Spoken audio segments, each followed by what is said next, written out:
Gmail account ಇತ್ತು, ಅದು associated with that particular ಪಿಕ್ಚರ್ನ ಅಪ್ಲೋಡ್ ಮಾಡಿದಂಥ ಮೊಬೈಲ್ದ ಲಿಂಕ್ಡ್ ಮೇಲ್ ಅಕೌಂಟ್ ಅದು. ಆ ಅಕೌಂಟನ್ನು ನಾವು ಚೆಕ್ ಮಾಡಿದ್ವಿ. All the things when we matched up it boiled down to only one person. We were very sure that person was there. I am telling recent cases only. Okay. Taking nude pics of hand or whatever, abusing ಅದನ್ನು video ಮಾಡೋದು, of course it is a very much big offence. He has clicked the photo and upload ಮಾಡಿದ್ದ ಅಂತ ಹೇಳಿದವನು. Google ಫೋಟೋಸ್ಗೆ upload ಮಾಡಿದ್ದಂತೆ. Confession made in front of a police officer is not taken into account. Cyber lab ನಮ್ಮ commissioner ಆಫೀಸಲ್ಲೇ ಇದೆ, ಅಲ್ಲಿ ನಾವು ತೊಗೊಂಡು ಹೋಗಿ ಅದನ್ನೆಲ್ಲ ಡೀಟೇಲ್ಡ್ ಎಕ್ಸ್ಟ್ರಾಕ್ಷನ್ ಮಾಡ್ತೀವಿ. ಅದು the deleted part will also be visible. Restored. ಎಲ್ರಿಗೂ ನಮಸ್ಕಾರ, ನಾನು ನಿಮ್ಮ RJ Megha from super hits 93.5 red FM. So red FM ಅಲ್ಲಿ ಪ್ರತಿ ಬಾರಿ ನಿಮ್ಮ ಜೊತೆಗೆ ಬೇರೆ ಬೇರೆ ಟಾಪಿಕ್ಸ್ ಅನ್ನ ತಗೊಂಡು ಬರ್ತೀನಿ. ಆ್ಯಂಡ್ ಇನ್ ಮುಂದೆ you will be seeing all the real solved and unsolved cases. Welcome to red alert episode 1. So ಇನ್ನು ಮುಂದೆ ರೆಡ್ ಅಲರ್ಟ್ ಅನ್ನೋ ಈ ಒಂದು ಎಪಿಸೋಡ್ಸಲ್ಲಿ, ಈ ಒಂದು ಸೆಗ್ಮೆಂಟಲ್ಲಿ ನಾವು ರಿಯಲ್ ಆಗಿ ನಡೆದಿರುವಂತಹ ಕ್ರೈಮ್ ಸ್ಟೋರೀಸನ್ನು ನಿಮ್ಮ ಜೊತೆಗೆ ಶೇರ್ ಮಾಡ್ಲಿಕ್ಕಿದ್ದೀವಿ. Let me make one thing very clear. ಇವೆಲ್ಲ ಕ್ರೈಮ್ ಸ್ಟೋರೀಸನ್ನು ಶೇರ್ ಮಾಡೋದ್ರ ಮುಖಾಂತರ ಯಾವುದೇ ರೀತಿಯ ಅಫೆನ್ಸ್ ಆಗಿರಬಹುದು, ಕ್ರೈಮ್ ಆಗಿರ್ಬೋದು ಅಥವಾ ವೈಲೆನ್ಸ್ ಆಗಿರ್ಬೋದು, ಅದನ್ನು ಪ್ರಮೋಟ್ ಮಾಡೋಕೆ ಅಥವಾ ಗ್ಲೋರಿಫೈ ಮಾಡೋದಕ್ಕಲ್ಲ, ನಿಮ್ಮಲ್ಲಿ ಇರುವಂತಹ ಒಂದು ಅವೇರ್ನೆಸ್ ಅನ್ನು ಕ್ರಿಯೇಟ್ ಮಾಡುವ ಉದ್ದೇಶ ಮಾತ್ರ. So on the first episode of Red Alert, let's welcome ACP Shivraj sir. Welcome to Red FM sir. Thank you. ಮೊದಲನೇದಾಗಿ ನಾನು ನಿಮ್ಗೆ ಥ್ಯಾಂಕ್ ಯು ಅಂತ ಹೇಳಬೇಕು, ಬಿಕಾಸ್ ವೆರಿ ಅನ್ಪ್ರಿಡಿಕ್ಟೇಬಲ್ ಶೆಡ್ಯೂಲ್ ಇರ್ತದೆ, specially all the police department ಅವ್ರಿಗೆ ಯಾವ ಟೈಮಲ್ಲಿ ಎಲ್ಲಿ ಓಡಾಡಬೇಕು ಏನೂ ಗೊತ್ತಿರಲ್ಲ. ಅಂಥ ಸಮಯದಲ್ಲಿ ಈ ಒಂದು ಅವೇರ್ನೆಸ್ ಅನ್ನು ಕ್ರಿಯೇಟ್ ಮಾಡೋಕ್ಕೆ ನೀವು ಹೆಲ್ಪ್ ಮಾಡ್ತಿದ್ದೀರಾ. It's a big thank you to you from entire red FM team. Much privileged and it's my responsibility too. And I think I have to also thank ನಮ್ಮ ಪೊಲೀಸ್ ಕಮಿಷನರ್ ಆಗಿರುವಂತಹ Shashikumar sir, because ಅವರು ಈ ಒಂದು ಕಾನ್ಸೆಪ್ಟ್ಗೆ ಗೋ ahead ಅಂತ ಕೊಟ್ಟಿದ್ದಾರೆ. And that is why we are here to start with this crime stories. So sir, it's the first episode. ಮೊದಲನೇದಾಗಿ ನಾವು ಯಾವ ಸ್ಟೋರಿನ ಕೇಳಲಿಕ್ಕತ್ತೀವಿ ಅಥವಾ ಯಾವ ಕೇಸನ್ನು ಇವತ್ತು ಅಡ್ರೆಸ್ ಮಾಡ್ಲಿಕ್ಕತ್ತೀವಿ? So let's take the child related cases first ಅಂತ. Why not? ಸೊ ನಮ್ಮಲ್ಲಿ ಒಂದು unique case, actually unique mechanism ಇದೆ ಮಿನಿಸ್ಟ್ರಿ ಆಫ್ ಹೋಮ್ ಅಫೇರ್ಸಿಂದ. NCMEC ಅಂತ ಒಂದು national centre for missing and exploited children ಅಂತ ಒಂದು ಪ್ಲ್ಯಾಟ್ಫಾರ್ಮ್ ಇರುತ್ತೆ. And that particularly it has got surveillance over the online presence of any objectionable material of children, specially nude pics ಅಂದ್ಕೊಳ್ರಿ, or sexually exploited ಚಿಲ್ಡ್ರನ್ಸದ್ದು explicit videos ಅಥವಾ ಏನಾದರೂ upload ಆಗಿದ್ದರೆ ಅಥವಾ ಏನಾದರೂ ಪ್ರೆಸೆಂಟ್ ಇದ್ದರೆ, ದೋಸ್ ವಿಲ್ ಬಿ ಲೈಕ್ ಎಲ್ಲಿ ಇದ್ರದ್ದು ಒರಿಜಿನ್ ಇದೆ ಅದನ್ನು ಟ್ರ್ಯಾಕ್ ಮಾಡಿ ಆ NCMEC ಅನ್ನೋದು ಅದನ್ನು ಆ ಮೆಸೇಜಸನ್ನು ಸೆಂಡ್ ಮಾಡುತ್ತೆ. ಆ್ಯಂಡ್ ದ್ಯಾಟ್ ಪರ್ಟಿಕ್ಯುಲರ್ ಸಿನಾರಿಯೋ ನಮ್ಮಲ್ಲಿ ಒಂದು ರೀಸೆಂಟಾಗಿ ಕೇಸ್ ಬಂತು. ಇದು ಹುಬ್ಳಿಗೆ ಕನೆಕ್ಟೆಡ್ ಅಂತ ಬಂತು. And I got like as possibly particular investigation ನಾನೇ ತೊಗೋಬೇಕಂತ ಹೇಳಿ I was heading the investigation. And ಅಲ್ಲಿ ಪ್ರೊಬೆಬ್ಲಿ ಎಲ್ಲನೂ ಇನ್ಫಾರ್ಮೇಷನ್ ಕೊಟ್ಟಿದ್ದರು, ಯಾವುದು ಎಲ್ಲಿ ಒರಿಜಿನ್ ಆಗಿದೆ ಅಂತ ಒಂದು part. But to verify that we have got some mechanisms. ಈಗ ಏನಾಗಿರುತ್ತೆ, ಅಪ್ಲೋಡ್ ಮಾಡಿರ್ತಾರೆ ವಿಡಿಯೋ ಆಗಿರ್ಬೋದು ಅಥವಾ a picture can be uploaded. So ಅದನ್ನು ನಾವು ಯಾವ ಟೈಮಲ್ಲಿ ಯಾವ ಮೊಬೈಲ್ದಿಂದ, ಯಾವ ಮೊಬೈಲ್ ನಂಬರು, ಯಾವ ಪರ್ಟಿಕ್ಯುಲರ್ ಇಮೇಲ್ ID-ದಿಂದ ಅಪ್ಲೋಡ್ ಆಗಿರುತ್ತೆ ಅನ್ನೋದನ್ನು ವೆರಿಫೈ ಮಾಡ್ತೀವಿ. ಸೊ ಆ ಪಾರ್ಟಲ್ಲಿ ಏನಾಯಿತು, ಒಮ್ಮೆ ನಾವು ಅದನ್ನೆಲ್ಲ ಕ್ಲೀನಾಗಿ ವೆರಿಫೈ ಮಾಡುವಾಗ ದಟ್ ಪರ್ಟಿಕ್ಯುಲರ್ ಲಿಂಕ್ ಯಾವುದು ಅದನ್ನು ಪ್ರೊಡ್ಯೂಸ್ ಮಾಡಿರುತ್ತೆ, ಯಾವ ಮೊಬೈಲ್ ನಂಬರು, ಯಾವ ಮೇಲ್ ID-ದಿಂದ, ನಾವು ಫಸ್ಟ್ ಆ ಮೊಬೈಲ್ ನಂಬರದ್ದು ಕಸ್ಟಮರ್ ಅಪ್ಲಿಕೇಶನ್ ಫಾರ್ಮ್ ನೀವು ಯಾವುದಾದ್ರೂ ಮೊಬೈಲ್ನ ನಂಬರ್ ತೊಗೊಳ್ಳಿಕ್ಕೆ ಹೋದಾಗ, ಒಂದು ಸಿಮ್ ತೊಗೊಳ್ಳಿಕ್ಕೆ ಹೋದಾಗ you will be providing your information. So ಹಾಗೆ ಅಲ್ಲಿ ಕಸ್ಟಮರ್ ಅಪ್ಲಿಕೇಶನ್ ಫಾರ್ಮ್ ಇರುತ್ತೆ. ಕ್ಯಾಫ್ ಡೀಟೇಲ್ಸನ್ನು ನಾವು ತೊಗೊಂಡ್ವಿ. Say for example I can name Suresh ಅನ್ನೋರು ಯಾರೋ ಒಬ್ಬರು ಅಂತ ಅಂದ್ಕೊಳ್ಳಿ, ಅದು ಅವ್ರದ್ದು ಹೆಸರು ಮೇಲೆ ಬಂತು. So okay, let's take it Suresh. ಆಮೇಲೆ ಏನಾಯಿತು, ಆ ಮೇಲ್ ದ ಜಿಮೇಲ್ ಅಕೌಂಟ್ ಇತ್ತು, ಅದು ಅಸೋಸಿಯೇಟೆಡ್ ವಿತ್ ದ್ಯಾಟ್ ಪರ್ಟಿಕ್ಯುಲರ್ ಪಿಕ್ಚರ್ನ ಅಪ್ಲೋಡ್ ಮಾಡಿದಂಥ ಮೊಬೈಲ್ದ ಲಿಂಕ್ಡ್ ಮೇಲ್ ಅಕೌಂಟ್ ಅದು. ಆ ಅಕೌಂಟನ್ನು ನಾವು ಚೆಕ್ ಮಾಡಿದ್ವಿ. ಆಮೇಲೆ ಆ ಅಕೌಂಟ್ ರಿಲೇಟೆಡ್ಡು ಆಮೇಲೆ this particular person's mobile number and the CDR during that time ಅದನ್ನು ನಾವು ಚೆಕ್ ಮಾಡಿದ್ವಿ, ಕಾಲ್ ಡಿಟೇಲ್ ರೆಕಾರ್ಡ್ಸ್ ಅಂತಾರೆ. ಸೊ ಅವಾಗ ಎಲ್ಲ ನಾವು ಕಂಪ್ಲೀಟ್ಲಿ ಇದನ್ನು ಮಾಡಿದಾಗ we got like it all boil down to one particular person. That was ಈ ಮೇಲ್ಗೆ ಲಿಂಕ್ ಆಗಿದ್ದು. ಆಮೇಲೆ ಆ ಯಾವುದೋ ಒಂದು ನೀವು ಅಪ್ಲೋಡ್ ಮಾಡೋ ಒಂದು IP ಇರುತ್ತೆ, you may be heard of it, IP internet protocol. So ಅದರದ್ದು ಆ IP ಲಿಂಕನ್ನು IPDR ತೊಗೋತೀವಿ ನಾವು. ಅದರದ್ದು ಒಂದು ಈಗ ಕಾಲ್ ಡಿಟೇಲ್ ರೆಕಾರ್ಡ್ಸ್ ಅಂತೀವಲ್ಲ, ಹಾಗೆ IPದ್ದು ಡಿಟೇಲ್ ರೆಕಾರ್ಡ್ಸ್ ತೊಗೊಂಡು when we all the things when we matched up it boil down to only one person, let's say Suresh. So ಗೊತ್ತಾಯಿತು ನಮಗೆ. ಆ್ಯಂಡ್ ಅವ್ರದ್ದು ಲೊಕೇಶನ್ ಇಲ್ಲೇ ಓಲ್ಡ್ ಹುಬ್ಳಿ ಲಿಮಿಟ್ಸಲ್ಲಿ ಅವ್ರದ್ದು ಮನೆ ಇತ್ತು. ನಾವು ನಮ್ಮದು ಟೀಮನ್ನು ರೆಡಿ ಮಾಡಿ ಒಂದು ASI ಅವ್ರನ್ನ ಹೆಡ್ ಮಾಡಿ ಕಳಿಸ್ತೀವಿ, ಇವ್ರನ್ನ ಕರ್ಕೊಂಡು ಬನ್ನಿ ಅಂತ. ಸೊ ಹೋಗಿ ಒಂದು ಫಸ್ಟ್ ಆ್ಯಕ್ಚುಲಿ ಏನಾಗುತ್ತೆ, ಒಂದು ನೋಟಿಸನ್ನು ಸರ್ವ್ ಮಾಡಬೇಕಾಗತ್ತೆ ನಾವು. Under the provisions of law actually we served a notice and we were very sure that person was there. ಅಂದರೆ ಒಂದು ಪ್ರಿಲಿಮಿನರಿ ಇಂಕ್ವೈರಿ ನಮ್ಮದು ಮಾಹಿತಿಗಳ ಆಧಾರ ಮೇಲೆ that person was there. So ನಾವು ಒಂದು ನೋಟಿಸನ್ನು ಇಶ್ಯೂ ಮಾಡಿ and he didn't come up. So then I sent this team to produce him in front of me. ತೊಗೊಂಡು ಬನ್ನಿ, I want to interrogate. So ಅವರು ಕರ್ಕೊಂಡು ಬಂದರು and we got to know ಕಿ as it had happened actually 2 years back, 2 or 3 years, 2.5 years precisely ಆವಾಗ ಮಾಡಿದ್ದು ಅವನು. ಇದಾಗಿದೆ ಯಾವಾಗ ಸರ್? ಆ್ಯಕ್ಚುಲಿ ಇದು ನಮಗೆ ರಿಪೋರ್ಟ್ ಬಂದಿದ್ದು recently in the sense 2 months back. 2025? Yeah, 25 cases. I'm telling the recent cases only. Okay. So ಆವಾಗ ಬಂದಿದ್ದು, but it had happened earlier. And somehow it had missed the surveillance possibly, I don't know the reason. But ಇದು ಬಂದ ತಕ್ಷಣ ನಮ್ಮಲ್ಲಿ ಅದೇ I told you know that particular platform ministry of home affairs ಆಯಿತು ಇದು and CIDದಿಂದ verify ಆಗಿ ನಮಗೆ ಮೆಸೇಜ್ ಬರುತ್ತೆ that this needs to be investigated and that particular person needs to be taken into investigation and if necessary ಅವ್ರನ್ನ arrest ಮಾಡಿ ಇದನ್ನು ಮಾಡಿ. ಸೊ ಈ ಥರ ಎಲ್ಲ ನಾವು ಇದನ್ನು ಮಾಡಿದ್ವಿ. ಅವ್ರ ಹತ್ರ ಅವ್ನ ಮೊಬೈಲನ್ನು ನಾವು ತೊಗೊಂಡ್ವಿ, ಮೊಬೈಲನ್ನು ಸೀಸ್ ಮಾಡಿದ್ವಿ. ಹಾಗೆ ಏನೋ ಡಿಲೀಟ್ ಮಾಡಿ ಅದನ್ನೆಲ್ಲ ಇಟ್ಟಿರ್ತಾನೆ, ಬಟ್ ವಿ ಎಕ್ಸ್ಟ್ರಾಕ್ಟ್ ಮಾಡ್ತೀವಿ ಅದನ್ನು. And there is a provision, there is a cyber lab in our commissionerate ಆಫೀಸಲ್ಲಿ ಎಲ್ಲ ಅದನ್ನು ತೊಗೊಂಡು ಆ ಡೀಟೇಲ್ ಅನಾಲಿಸಿಸಲ್ಲಿ whether that is present or not. And after that we will send that to RFSL regional forensic science laboratory ಕಳಿಸಿ verify ಮಾಡಿ we will charge.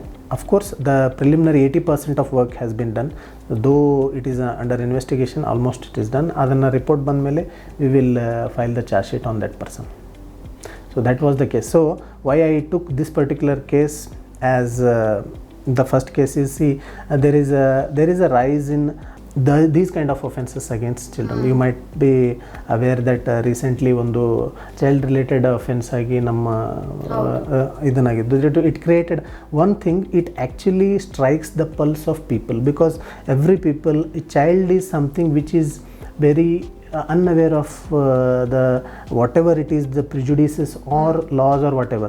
So yawaga that particular person is a victim of ಒಂದು ಸೊಸೈಟಿದ ಏನಾಗೋ ಹೋಗಳಿಗೆ, that directly questions the ongoing societyದ ಏನು ನಮ್ಮ provisions ಅದನ್ನೇ question ಮಾಡಿಬಿಡುತ್ತೆ. So that's why we should be like very stern and very much effective. And ಅದರಲ್ಲಿ ನಮ್ಮ specially ಇದೆ online child pornographic content related section 67B ಅಂತ IT ಆ್ಯಕ್ಟಲ್ಲಿದೆ, and POCSO act for that matter, which specifically deals with the offences against children. And mind, we should rather clearly take it's children, not girl only. The boys also get ಈ ಥರ ಒಂದು ಇಶ್ಯೂಸಲ್ಲಿ involve ಆಗಿರ್ತಾರೆ ಪಾಪ. So those are all things should be very much aware of. And taking the nude pics of and or whatever abusing ಅದನ್ನು video ಮಾಡೋದು, of course it is a very much big offense and it is very stringent punishments are there.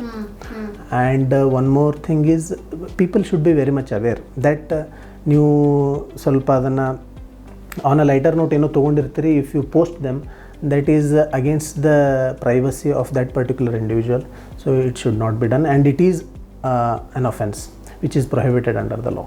So sir, ಈಗ ನಿಮ್ಮ ಹತ್ರ ಬಂದಿರೋ ಕೇಸಸಲ್ಲಿ ಬೇರೆ ಬೇರೆ segments ಇರ್ತಾವೆ. For example, forcefully ಮಾಡಿರುವಂತಹ ವಿಡಿಯೋ ಆಗಿರ್ಬೋದು, ಮಕ್ಕಳನ್ನ ಟೀಸ್ ಮಾಡೋಕ್ಕೆ ಕಾಡ್ಸೋಕ್ಕಾಗಿರ್ಬೋದು, ಅಥವಾ ಸುಮ್ಮನೆ ಒಂದು ಯಾವುದೋ ಒಂದು ಫೋಟೋ ಮಷ್ಕಿರಿಗೆ ತೊಗೊಂಡು ಕ್ಲಿಕ್ ಮಾಡಿ ಹಾಕಿರ್ಬೋದು ಅಂತ ಒಂದು ಕೇಸ್ ಆಗಿರ್ಬೋದು. ಈ ಕೇಸ್ ಯಾವ ಕ್ಯಾಟಗರಿಯಲ್ಲಿ ಬರ್ತಿತ್ತು sir? This case was just ಇದನ್ನು ಪಿಕ್ಚರ್ನ ಅಷ್ಟೇ ಅಪ್ಲೋಡ್ ಮಾಡಿದ್ರು. That was not a video content one thing. And that as you are mentioning ಮಷ್ಕಿರಿ ಮಾಡಲಿಕ್ಕೆ ಸುಮ್ಮನೆ ಹಾಕಿರ್ತಾರೆ ಅಂತ. But even that is offense ಇದೆ. ಅದನ್ನು you can not do that because it's abrogates directly the privacy of that particular child. And ಅದು that is offense under like 67B of IT Act, Information Technology Act, and even POCSO-ದಲ್ಲಿ there are provisions. So ಅದಕ್ಕೆ having the content in your mobile also, if you are not uploading it also, then also that is also an offense. ಆ ರೀತಿಯ ನಿಮ್ಮ ಫೋನಲ್ಲಿ ಯಾವುದೇ photo ಆಗಿರ್ಬೋದು, video ಆಗಿರ್ಬೋದು, ಅದನ್ನು ಇಟ್ಕೊಳ್ಳೋದು ಕೂಡ ಅಫೆನ್ಸೇ. ಐ ಥಿಂಕ್ ಈ ಮಾಹಿತಿ ಸಾಕಷ್ಟು ಮಂದಿನ ಅರ್ಥ ಮಾಡ್ಕೊಳ್ಳೋದು ಬಹಳ ಇಂಪಾರ್ಟೆಂಟ್. ಬಿಕಾಸ್ ನಾನು ಹೇಳಿದ ಹಾಗೇನೆ most of you people take it for granted. ಮಗು ಅಂದ್ಕೊಂಡು ಅದನ್ನು ಗ್ರಾಂಟೆಡ್ ಅಂದ್ಕೊಂಡು ಏನೋ ಅವ್ರನ್ನ ಸುಮ್ಮನೆ ಕಾಡ್ಸೋಕ್ಕೆ, ಆಮೇಲೆ ದೊಡ್ಡವರಾದ್ಮೇಲೆ ಇದನ್ನು ತೋರಿಸಿ ಅವ್ರನ್ನ ಕಾಡ್ಸೋಣ ಅಂದ್ಕೊಂಡು ಏನೋ ವಿಡಿಯೋ ಫೋಟೋ ಇಟ್ಕೊಂಡಿರ್ತೀರಿ. But that's not allowed. Let me tell you, according to law, it's an offense. And even if you are a family member of the child, ಅವಾಗೂ ಕೂಡ ನಿಮಗೆ ಈ ಒಂದು ಹಕ್ಕು ಇರಲ್ಲ. Correct sir? Perfect. Okay. So ನಿಮ್ಮ ಹತ್ರ ಈ ಒಂದು ಕೇಸ್ ಬಂತು, ಒಂದು ಫೋಟೋ ಅಪ್ಲೋಡ್ ಆಗಿದೆ ಅಂತ ನೀವು FIR ಮಾಡಿದ್ರಿ. ಆ್ಯಂಡ್ ಯಾರು ಅಪ್ಲೋಡ್ ಮಾಡಿದ್ದಾರೆ ಅವ್ರ ಡೀಟೇಲ್ಸ್ ನಿಮ್ಮ ಹತ್ರ ಬಂದಿತ್ತು? ಡೀಟೇಲ್ಸ್ ಅಂದರೆ ಪ್ರಿಲಿಮಿನರಿ ಡೀಟೇಲ್ಸ್ ಅಷ್ಟೇ ಇರುತ್ತೆ. Exact person we will not be knowing. So ನಾವೇನು ಮಾಡಿದ್ವಿ, ಆ ಪ್ರಿಲಿಮಿನರಿ ಇನ್ಫಾರ್ಮೇಷನ್ ಬೇಸ್ ಇಟ್ಕೊಂಡು ದಟ್ ಪರ್ಟಿಕ್ಯುಲರ್ Gmail ID ಇರುತ್ತೆ, ಮೇಲ್ ID ಇತ್ತು, which is linked to that mobile through which it got uploaded. ಅದು ಇತ್ತು. ಆಮೇಲೆ ಆ ಟೈಮಲ್ಲಿ ಯೂಸ್ ಮಾಡ್ತಕ್ಕಂಥ mobile number and the customer ಈಗೇನಾಗಿಬಿಡ್ತು, ಅದು ನಮ್ಗೆ ಪ್ರಿಲಿಮಿನರಿ ಇನ್ಫಾರ್ಮೇಷನ್ ನಾವು ಅದನ್ನು ಏನು ಮಾಡಿಬಿಟ್ವಿ, ಆ ಮೊಬೈಲದ್ದು ಕ್ಯಾಫ್ ಡೀಟೇಲ್ಸ್ ಅಂತೀವಿ ನಾವು ಅದನ್ನು, customer application form, the are all details of the investigation. So ಅದರಿಂದ ಏನು ಅದರಿಂದ ಆಮೇಲೆ ಆ ಪರ್ಟಿಕ್ಯುಲರ್ IP ಒಂದು IP ಜನ್ರೇಟ್ ಆಗುತ್ತೆ. ಅದರಲ್ಲಿ that belongs to which particular set ಅದನ್ನು ತಿಳ್ಕೊಂಡು ಅದರದ್ದೆಲ್ಲ ರೆಕಾರ್ಡ್ಸ್ ತೊಗೊಂಡ್ವಿ, IPDR ತೊಗೊಂಡ್ವಿ. ಆ್ಯಂಡ್ ಈ ಗೂಗಲದ್ದು LLC ಅಂತ ಬರುತ್ತೆ, the law enforcing agency or wing of that particular, ಅದರಿಂದ ಇನ್ಫಾರ್ಮೇಷನ್ ತೊಗೊಂಡ್ವಿ. So all that information was clubbed and then we cornered down to one particular person. Okay. So finally ಆ person ಯಾರು ಅಂತ ಗೊತ್ತಾದ್ಮೇಲೆ sir, what was the next procedure? ಈಗ ಏನಾಗುತ್ತೆ, ಲಾದಲ್ಲಿ there are classification of offences. One particular grade of ಅಫೆನ್ಸಿಗೆ ಈ ಥರ ಅಂತಿದೆ. ಈ ಪರ್ಟಿಕ್ಯುಲರ್ ಅಫೆನ್ಸಿಗೆ ನಾವು ಅವರಿಗೆ ನೋಟಿಸ್ ಕಳಿಸ್ತೀವಿ. ಆ person, say for example let's take Suresh, ಅವರು ಅಂಥ ಪರ್ಸನ್ನು ಒಂದು ಓಲ್ಡ್ ಹುಬ್ಳಿ ಲಿಮಿಟ್ಸಲ್ಲಿ ಇದ್ದು, ಅಲ್ಲಿ ನಾವು ಮಾಹಿತಿ ಸಂಗ್ರಹಿಸಿ whether that person is there or not ಅನ್ನೋದು ತಿಳ್ಕೊಂಡು ಆ ಪರ್ಟಿಕ್ಯುಲರ್ ಅಡ್ರೆಸ್ಸಿಗೆ, because address is official when you are taking sim or any ಇದರಲ್ಲಿ, ಆ ಪರ್ಟಿಕ್ಯುಲರ್ ಮೊಬೈಲ್ ನಂಬರ್ದು ಇತ್ತು ಅಡ್ರೆಸ್. ನಾವು ಇನ್ಫಾರ್ಮೇಷನ್ ತೊಗೊಂಡು ಆ ಪರ್ಟಿಕ್ಯುಲರ್ ಅಡ್ರೆಸ್ಸಿಗೆ ಒಂದು ನೋಟಿಸ್ ಕಳಿಸ್ತೀವಿ. ನೋಟಿಸ್ ಇದು ಕಳಿಸಿದ ಮೇಲೆ there will be some time period that is of course subject to investigating ಆಫೀಸರ್ಗೆ ಇರುತ್ತೆ. ಹಿ ವಿಲ್ ಒಂದು 5 ಡೇಸ್ಗೆ ಬಂದು ನಮಗೆ ಬರಬೇಕು ಅಂತ ನನ್ನ ಮುಂದೆ ಹಾಜರಾಗಬೇಕಂತ ಇತ್ತು ಅದು. But he didn't comply to that. Yeah. So next ನಾವು ಒಂದು ಟೀಮ್ ಮಾಡಿ ಅವ್ರನ್ನ ಕರ್ಕೊಂಡು ಬಂದು ನನ್ನ ಮುಂದೆ ಪ್ರೊಡ್ಯೂಸ್ ಮಾಡಿ ಅಂತ ಕಳಿಸ್ದೆ. And that's what happened. ಅವರು ಕರ್ಕೊಂಡು ಬಂದು ನನ್ನ ಮುಂದೆ that particular Suresh person ಅನ್ನು ತಂದು ನನಗೆ ಹಾಜರುಪಡಿಸಿದ್ರು. So sir, finally you had the culprit, so called culprit, because he was culprit, so what happened next? Because ನೀವು ಅವ್ರನ್ನ ಇಂಟರೋಗೇಷನ್ ಮಾಡಿದಾಗ ಒಮ್ಗಿದೊಂಗಿಲಂತೂ ಒಪ್ಕೊಂಡಿರ್ಲಿಕ್ಕಿಲ್ಲ. was he even aware what he was doing? Actually ಅವರು first ಇನ್ಸ್ಟೆನ್ಸಲ್ಲಿ deny ಮಾಡಿದರು. ಇಲ್ಲ sir, ಆ ಥರ ಏನೂ ಇಲ್ಲ, ನಾನೇನು ಮಾಡೇ ಇಲ್ಲ ಅಂತ. Okay. But later on when that is how interrogation process starts. Step by step we put on some facts actually which he is knowing very much. So then he realizes that ki inko sabhi malum hai. So that comes out. ಆಮೇಲೆ ಒಪ್ಕೊಂಡ, yes it has happened and he has clicked the photo and upload ಮಾಡಿದ್ದ ಅಂತ ಹೇಳಿದ ಅವನು. Google ಫೋಟೋಸ್ಗೆ upload ಮಾಡಿದ್ದಂತೆ. ಒಪ್ಕೊಂಡ.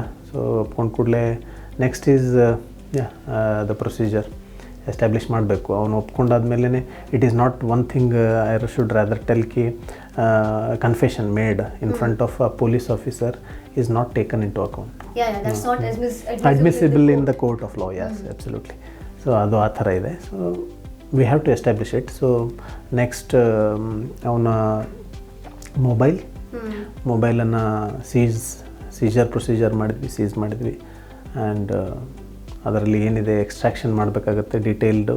Because there ನೋಡಿದಾಗ ಅದರಲ್ಲಿ ಇರಲಿಲ್ಲ. As he showed us it was not there. So he might have deleted it and 2 years. It's a big gap, no? So he might have deleted, knowingly deleted also possible. So ಅದಕ್ಕೆ ನಾವು ಅದನ್ನು extraction ಮಾಡ್ತೀವಿ. ನಮ್ಮಲ್ಲಿ there is a provision of cyber lab. ನಮ್ಮ commissioner ಆಫೀಸಲ್ಲೇ ಇದೆ. So ಅಲ್ಲಿ ನಾವು ತೊಗೊಂಡು ಹೋಗಿ ಅದನ್ನದೆಲ್ಲ ಡೀಟೇಲ್ಡ್ ಎಕ್ಸ್ಟ್ರಾಕ್ಷನ್ ಮಾಡ್ತೀವಿ. ಅದು the deleted part will also be visible. Restored. So ಇದನ್ನು ಮಾಡಿ ದೆನ್ ವಿ ವಿಲ್ ಸೆಂಡ್ ತಾಳೆ ನೋಡಿ, ದಟ್ ಈಸ್ ಕಂಪ್ಯಾರಿಟಿವ್ ಅನಾಲಿಸಿಸ್ ಮಾಡಿ we will send it to RFSL, regional forensic science ಲ್ಯಾಬೊರೇಟರಿಗೆ. ಸೊ ಸರ್, ಈ ರೀತಿಯ ಕ್ರೈಮ್ ಆದಾಗ what are the punishments? Punishments ಇಲ್ಲಿ ಆ್ಯಕ್ಚುಲಿ ಗ್ರೇಡೆಡ್ ಪನಿಷ್ಮೆಂಟ್ ಅಂತ ಬರುತ್ತೆ. One is like section 67 of IT ಆ್ಯಕ್ಟಲ್ಲಿ publishing of obscene material, obscene sexual content ಇರ್ತಕ್ಕಂಥ ಮಟೀರಿಯಲಲ್ಲಿ there is 3 years up to 3 years of imprisonment ಇದೆ. And subsequent offence, same offence ಮಾಡಿದರೆ it next ಅಂದರೆ ಒಂದು conviction ಆಗಿರುತ್ತೆ. ಮತ್ತು he does the same offence is like 5 years ಇದೆ repeated ಆಗಿ ಮಾಡಿದರೆ. And section 67A and 67B ಅಂತ 2 ಸೆಕ್ಷನ್ಸ್ ಬರುತ್ತೆ. ಆ್ಯಂಡ್ ಈ ಚೈಲ್ಡ್ ಪಾರ್ನೋಗ್ರಫಿ ಕಂಟೆಂಟಲ್ಲಿ 67B ಸೆಕ್ಷನಲ್ಲಿ ಬರುತ್ತೆ. ಸೊ ಅದರಲ್ಲಿ ಅಫೆನ್ಸಿಗೆ punishment is 5 years and 10 lakhs of fine. And second and subsequent ಅಫೆನ್ಸಸಲ್ಲಿ it is up to 7 years of imprisonment with again 10 lakhs of fine. So that is whichever is that all depends on the wisdom of judge actually who is taking the call. But one thing, this child pornographic related content alli they are prosecuted very strictly. So that is the punishment level. So I think ಇದು ಬಹಳ under rated ಅಂತಾನು ಹೇಳ್ಬೋದು. ಅಂದರೆ child pornography ಬಗ್ಗೆ ನಾವು ಅಷ್ಟು open up ಆಗಿ ಮಾತಾಡೋಂಗಿಲ್ಲ, because we feel it is not offensive. Sir ಹೇಳ್ದಂಗೆ ಈಗ ನಿಮ್ಮ ಫೋನಲ್ಲಿ ನೀವು ಯಾವುದೇ ಒಂದು ಒಬ್ಸೀನ್ ಕಾಂಟೆಂಟನ್ನು ಇಟ್ಕೊಂಡಿರಬಹುದು, thinking that it is okay to be in your phone. But ಅದು ಒಂದು ಒಫೆನ್ಸ್ ಅನ್ನೋ ಒಂದು ಮಾಹಿತಿ ಸಾಕಷ್ಟು ಮಂದಿಗೆ ಗೊತ್ತಿಲ್ಲ. ಐ ಥಿಂಕ್ ಈ ವಿಡಿಯೋ ನೋಡಿದ ನಂತರ ಆ ರೀತಿ ಆಫೆನ್ಸ್ ನೀವು ಮಾಡಲ್ಲ, ಇನ್ನೊಬ್ಬರಿಗೆ ಮಾಡೋಕ್ಕೂ ಬಿಡಲ್ಲ ಅನ್ನೋ ಒಂದು ಉದ್ದೇಶದಿಂದ, ಅನ್ನೋ ಒಂದು ಭರವಸೆಯಲ್ಲಿ ಈ ಒಂದು ವಿಡಿಯೋನ ನಾವು ಮಾಡ್ತಾ ಇದ್ದೀವಿ. So this was first episode of red alert. And next ಎಪಿಸೋಡಲ್ಲಿ ಮತ್ತೊಂದು ಕೇಸ್ ಜೊತೆಗೆ, ಮತ್ತೊಂದು ರಿಯಲ್ ಆಗಿ ಆಗಿರುವಂತಹ ಕ್ರೈಮ್ ಜೊತೆಗೆ ವಾಪಸ್ ಬರ್ತೀವಿ. So you don't go anywhere. ನೋಡ್ತಾ ಇರಿ ನಮ್ಮ red F M Kannada official page. See you all again on the next episode. Stay tuned to Super Hits 93.5 Red FM. ಮಸ್ತ್ ಮಜಾ ಮಾಡಿ. ಬೆಸ್ಟ್ ಎಂಟರ್ಟೈನ್ಮೆಂಟ್ ಗಾಗಿ ಲೈಕ್, ಫಾಲೋ ಮತ್ತು ಸಬ್ಸ್ಕ್ರೈಬ್ ಮಾಡಿ ರೆಡ್ FM ಕನ್ನಡ.